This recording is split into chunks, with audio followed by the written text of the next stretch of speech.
Our speaker today is the editor-in-chief in the Daily Wire. We all love him, obviously, from the Ben Shapiro Show, the top conservative podcast in the nation.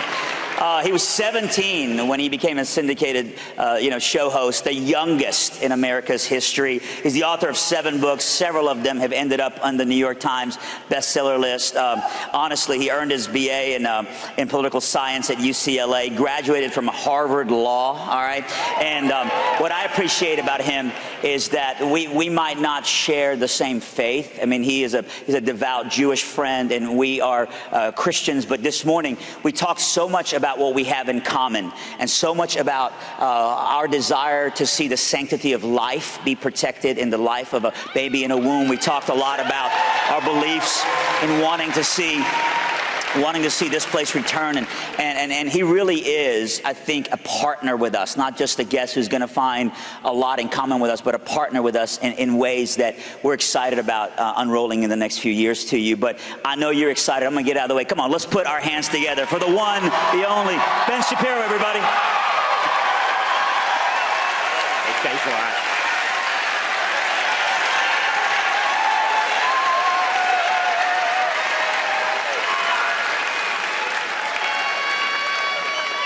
Well, thank you so much.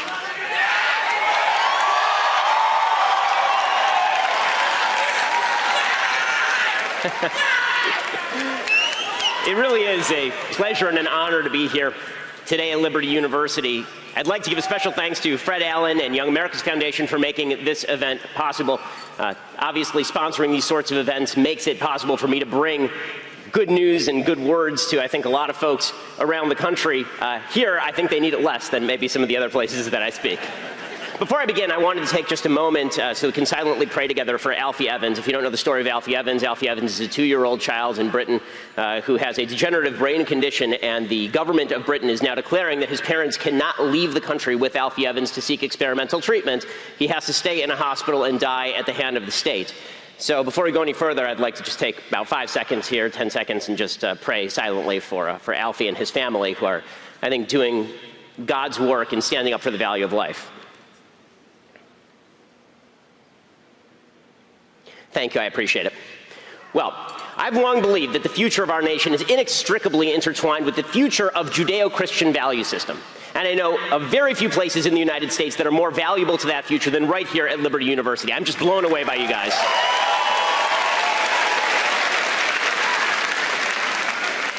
America was built on a fundamental idea, an idea that was the product of nearly 3,000 years of philosophical evolution.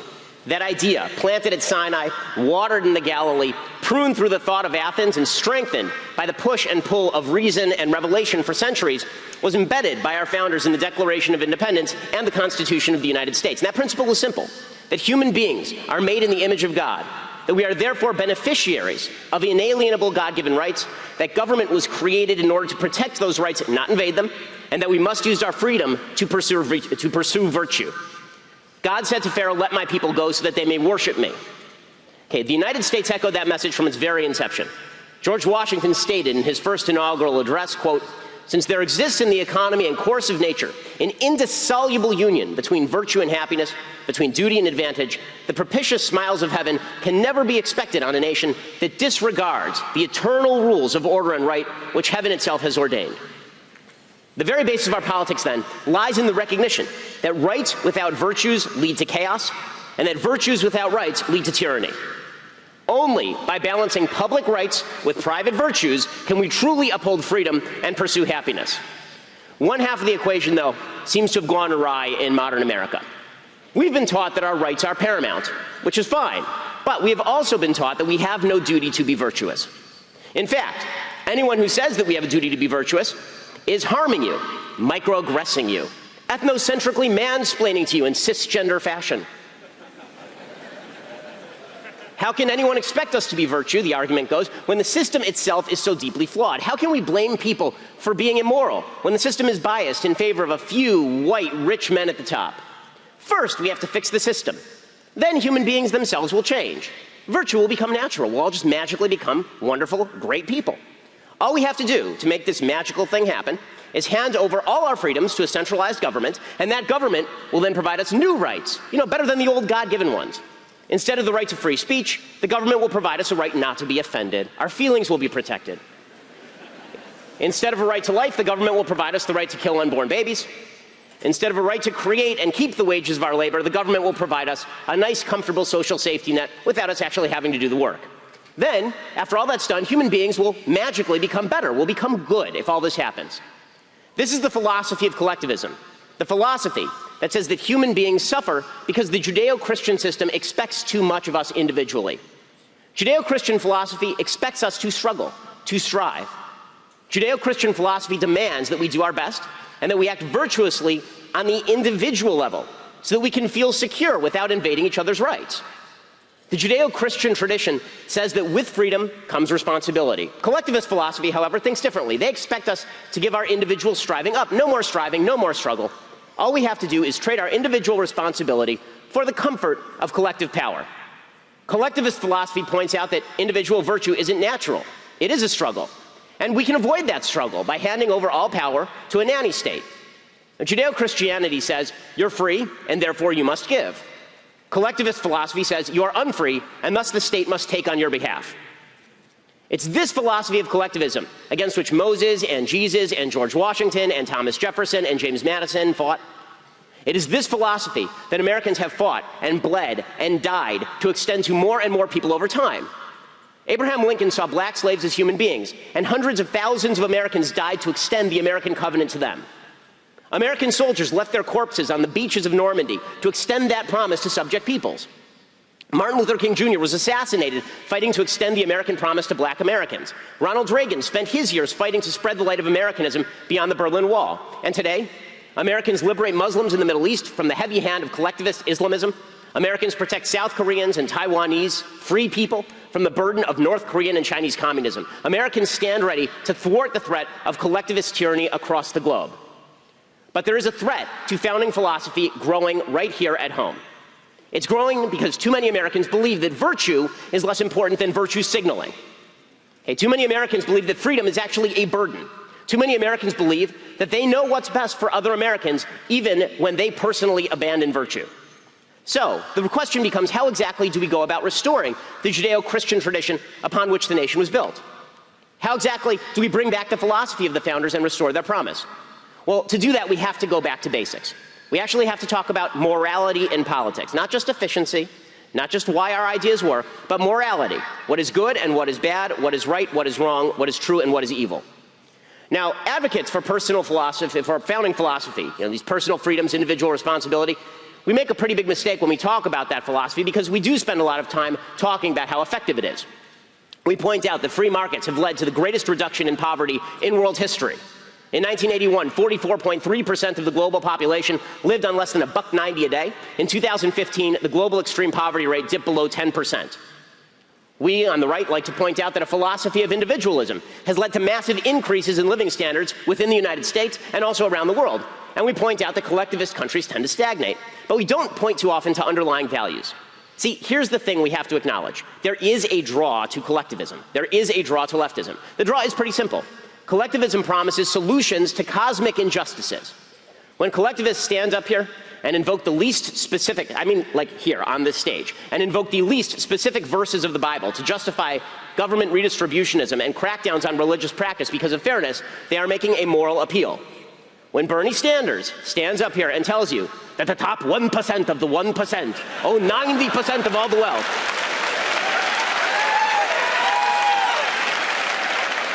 when he says that America is not a just society in line with a context-free verse from a book he's never read by Amos, and then suggests that if you give him more power, he will rectify that unfairness, that is a moral appeal. It is not an argument about efficiency. It's a bad moral appeal, of course. Inequality doesn't necessarily mean unfairness, but it is a moral appeal. And that moral appeal, unfortunately, for too many people is effective. It's effective because it goes to our hearts, not to our heads. It reminds us of fundamental values, even if it's skewing those fundamental values. Conservatives tend to talk about what works. People on the left tend to talk about what's fair. But values are not a left-wing monopoly. In fact, the fundamental values of Western civilization run a hell of a lot deeper than the shallow values of the collectivists. The values that resonate most with human beings are eternal, not changeable, and not relativistic. They are universal. They are not group-specific. And most of all, they apply to individual human beings, not group labels. And those values were first embedded clearly and concisely in the Ten Commandments. If we return to those values, we will be a virtuous citizenry deserving of our liberty. And if we turn away from those values, well, then we'll return to the horror of collectivism and tyranny. So I want to go through the Ten Commandments, and I want to explain what they say to today's modern politics, what they say to us in the room, and why the Ten Commandments are so important, and why they are still the basis for our outreach program on behalf of not only our God, but on behalf of a philosophy that is the only remaining hope for Western civilization. So the first commandment is the most controversial, and it's also the simplest. I'm the Lord thy God who brought you out of Egypt, out of the land of bondage. Now, to start off, this is a bizarre commandment because it doesn't actually command you to do anything on its face. But it does implicitly command you to do something. Remove yourself from the arbitrary bondage of the state and place yourself under a higher set of commandments. The Bible tells us in Genesis that we are each made in God's image, and that means we have the capacity to choose and the obligation to choose right over wrong and life over death. Responsibility devolves on us personally because we are servants of God, not servants of the state. Across 3 millennia, Jews and Christians alike have fought for the common notion that our allegiance to God outranks our allegiance to the state, and that if you use government to restrict my communion with godly values, I will resist you in every way possible.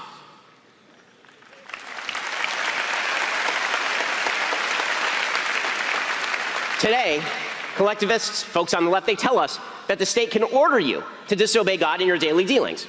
Right? They can order the Christian baker to cater to the same-sex wedding. They can order the Jewish doctor, like my wife, to perform abortions. Right? The first commandment says, no, you can't.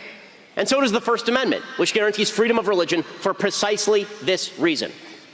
And it's because the founders understood the danger of tyranny and the value of individual freedom before God that they instituted the Second Amendment too. They recognize that we have a God-given right to defend ourselves from tyranny and from terror.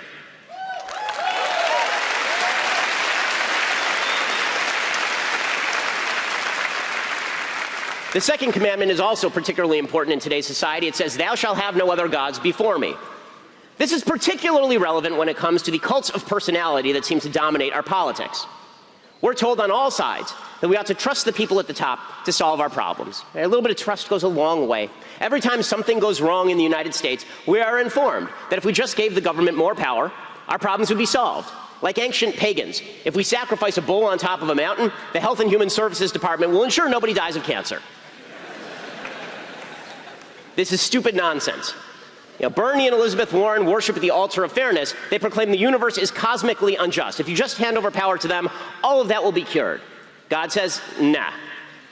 God says we are not allowed to trust in princes. And that means that it is also our job to call out our leaders when they stray. To do otherwise is to deify human beings. It is not our job to ignore the sins of our leaders by determining that they are in fact King David, selected by God to fulfill his will. It is our job to be Nathan the prophet, declaring wrongs when we see them in service to God.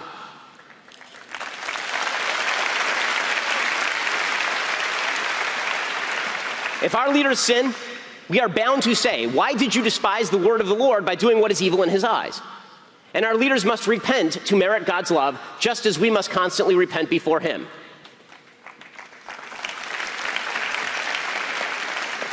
Power doesn't exempt sin, and if it did, our leaders would be gods and we would be their subjects.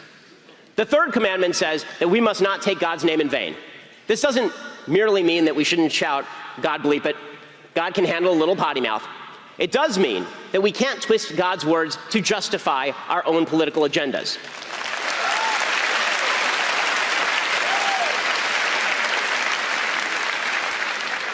Christians cannot justify abortion by misquoting Matthew 7:12 and talking about the golden rule. If they do, they are putting their own words in God's mouth.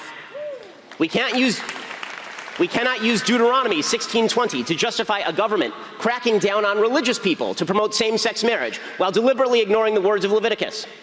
Okay. And we cannot justify forcible redistribution of wealth by citing Matthew on the least of these while ignoring the words of Leviticus 19:15, in which God enjoins us not to pervert justice on behalf of the poor or the wealthy.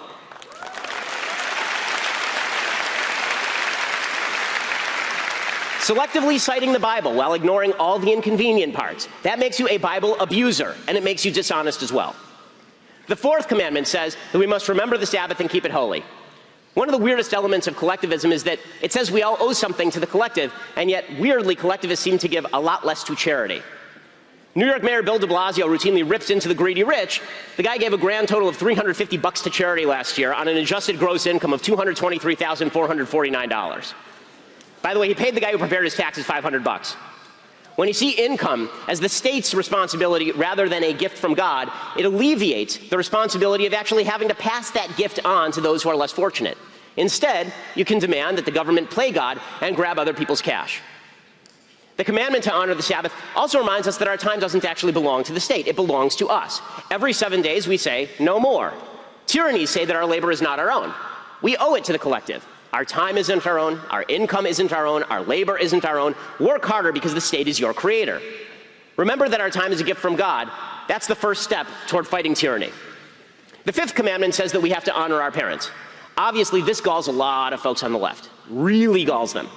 See, collectivists see the state as the source of our morals, and our families as obstacles standing between individuals and their master. That's exactly what's happening with Alfie Evans, where bureaucrats are standing between parents and their child, saying that they know best, that a child has to die because they know better than the parents do.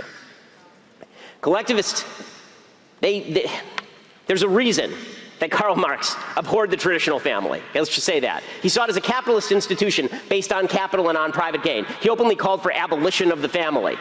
There's a reason Stalin trained Soviet youth to become pioneers. That's what he called them, emissaries of the state who were told that the highest good involved ratting out your own family members. At one 1932 Soviet trial, a father actually cried out to his son, "It's me, your father," and the son replied, "Yes, he used to be my father, but I no longer consider him my father. I'm not acting as a son, but as a pioneer." Stalin used to go around Soviet Russia talking about this story and using it as an example of good behavior. Breaking down the family is a precondition to building up the state. And furthermore, respecting your parents means you actually have to respect their belief systems. You know, the ones that have been passed down generation after generation. The ones that your grandparents spilled blood for. G.K. Chesterton wrote in 1929, "The more modern type of reformer goes gaily up to a fence and says, 'I don't see the use of this. Let us clear it away.' The more religious type of reformer would do well to answer, quote, 'If you don't see the use of it, I certainly won't let you clear it away. Go away and think. Then, when you can tell me, come back and tell me that you do see the use of it, then I may allow you to destroy it.'" The founders understood the value of the past. The authors of the French Revolution didn't. This is why Edmund Burke condemned the French Revolution. He saw the revolutionaries as stripping away fences that were built over thousands of years of human thought. He said their liberty is not liberal, their science is presumptuous ignorance, their humanity is savage and brutal. And Edmund Burke was right. Our parents may be wrong from time to time, but to presume, as so many on the left do, that we can ignore the lessons of the past, discard our parents, build the world anew each generation, that consigns thousands, if not millions, to flames. The sixth commandment is pretty simple, and we should all be able to agree on it, secular, religious alike, thou shalt not murder. Unfortunately, as we are currently seeing in Britain, this is not the case. Collectivists routinely dismiss the value of human life. This, by the way, is the difference between social justice and individual justice. Individual justice demands that you have to be held responsible for the stuff you do, for your own crimes. Social justice says that your life on its own is of little consequence. If a few eggs must be broken to make an omelet, then that's the way it works. To ask for evidence of wrongdoing becomes of secondary concern. The only thing that matters is the end goal. When we use people as means rather than ends, murder becomes possible. And by the way, it's actually kind of easy to use human beings as means rather than ends. There's a famous study that was done at Yale University by Stanley Milgram in 1961. And here's how it works. He chose pairs of participants. One would randomly be chosen to become a learner, and the other would randomly be chosen to become a teacher, except the selection was not random. The drawing was rigged. So the volunteers would become teachers, and the learners were actually working for the experimenter. They were working for Milgram. So the learners were taken into a separate room, and they were hooked up to electrodes that were supposedly buzzing with electricity. Teachers, the volunteers in this program, were brought into a separate room containing a switch. They could shift the electric level from 15 volts all the way up to 450 volts. Teachers, these volunteers, were then informed by the researchers that it was their job to shock learners for making errors in a word game. The researchers would remain in the room, and they would push the teachers to shock the learners, telling them to continue. According to Milgram's experiments, 2 in 3 teachers shocked the learners all the way up to 450 volts, even as the actors begged for mercy. Every one of the teachers shocked the learners up to 300 volts. Milgram concluded, quote, "Stark authority was pitted against the subject's strongest moral imperatives against hurting others, and with the subject's ears ringing with the screams of the victims, authority won more often than not." Okay, people are not averse to murder unless they are taught that they are personally responsible for the actions they take. Nowhere is this truer than in the case of abortion. Nowhere. As a society, we have taught individual human beings around the United States and around the world they are not responsible for their actions. That's how you get a piece in the Washington Post by Ruth Marcus championing the killing of unborn children with Down syndrome. She actually wrote this, quote, "I'm going to be blunt here. This was not the child I wanted. You can call me selfish or worse, but I am in good company." It takes generations of inculcation in vice in order to believe such idiocy. She is wrong.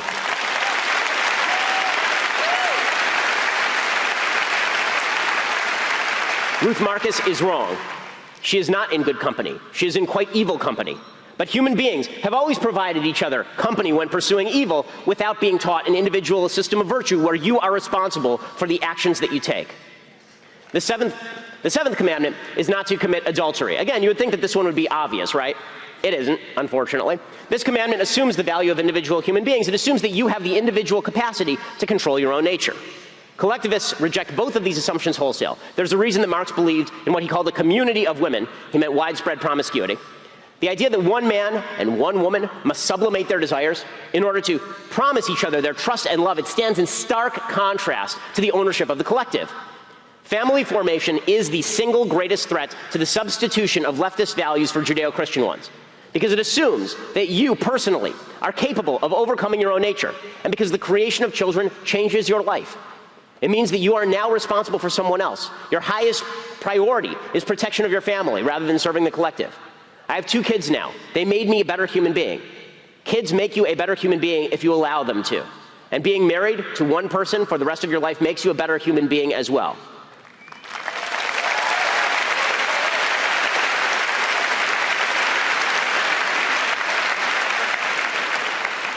Furthermore, the commandment not to commit adultery actually places pleasure below commitment on the scale of priorities, and this annoys a lot of people.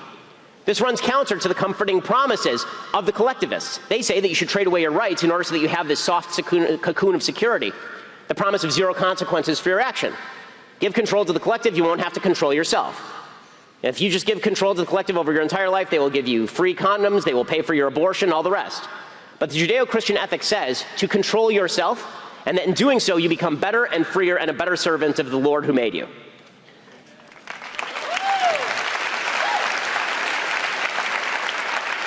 The 8th commandment is similarly simple and should be similarly non-controversial. Unfortunately, it's not. Thou shalt not steal.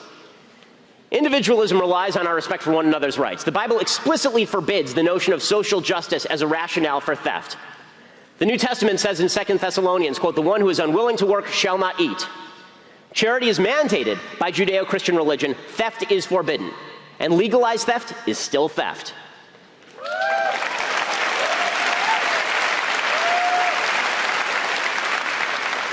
If 2 of us are in a room with Bill Gates and we vote to take Bill Gates' money, we are still thieves.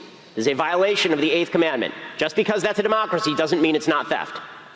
Corporate welfare is theft as well. When big companies commandeer our politics to suck subsidies from other citizens, that is theft too. Theft isn't just you picking somebody else's pocket. It's you getting together with your friends and deciding to create laws that allow you to pick somebody else's pocket.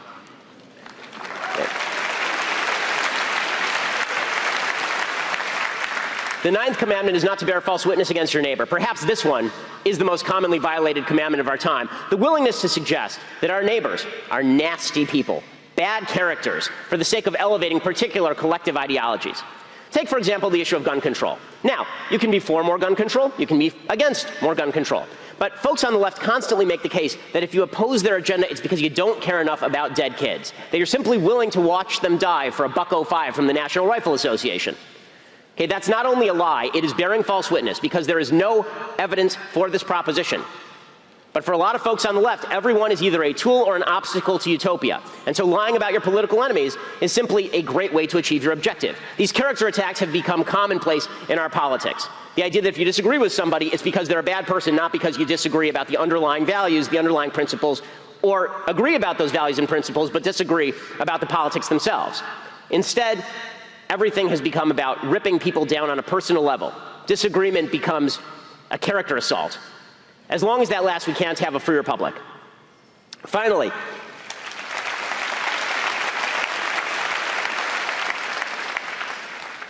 the 10th commandment, you shall not cover your neighbor's ass. Sorry, Bill Clinton. Individualism.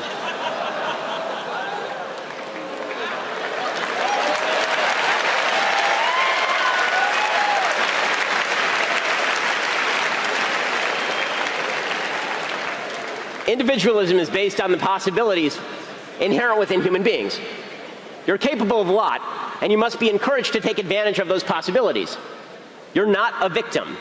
You're not a victim, okay? You can achieve what your neighbor has achieved. Jealousy is forbidden by the Bible, and if you can't, that gives you no right to believe that your neighbor's property belongs to you.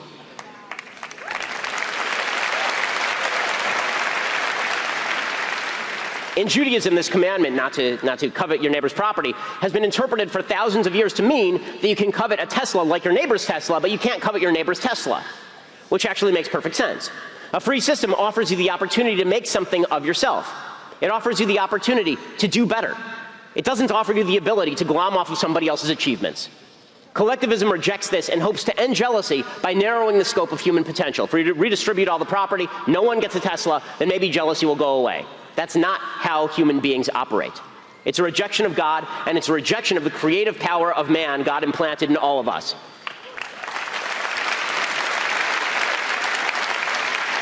So here's why all of this matters. Here's why I went through all 10 commandments. Okay, America is struggling right now in a lot of ways. But the biggest struggle we are having, the most difficult struggle we are having, is the struggle for our national soul. We're so angry at each other right now, right? The anger is palpable. When you go and you talk to members of your own family about politics, there's no way to have a good discussion without it devolving into people yelling at each other. Well, why are people so angry right now? We're so angry because our common vision has been destroyed. We used to believe in the founding vision, supported by the framework of personal virtue, culled from Judeo-Christian morality. And the government was there to protect us from hurting each other, and Judeo-Christian morality was there to inculcate virtue in us, so that government didn't have to step in. Okay, we used to see each other as brothers and sisters, as friends and family, not the 1% versus the 99% or the privileged versus the victims. We were not enemies. We were a community forged in fire, tethered together by a set of values stretching all the way back to the Garden of Eden. But no longer. Somewhere along the way, we came to believe that we stood above the tradition that bore us, that we were better than the philosophical system of the founders. We began to think we were better than God. We began to scorn our past. We began to think we could remake the world, tearing down fences without considering why those fences were there in the first place. We were wrong. Okay, it is our job to repair those fences. Not to tear them down, to repair them, to learn about them, to realize why we were there. Only then can we change the placement of those fences.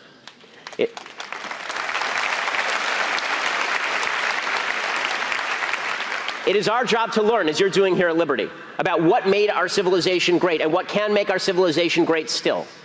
It is our job to reconnect with both the Word of God and with the philosophy of individual liberty that sprang from that same Word of God. If we do all of that, then we will truly be deserving of God's blessing and fit to proclaim liberty throughout all the land unto all the inhabitants thereof. Thank you so much.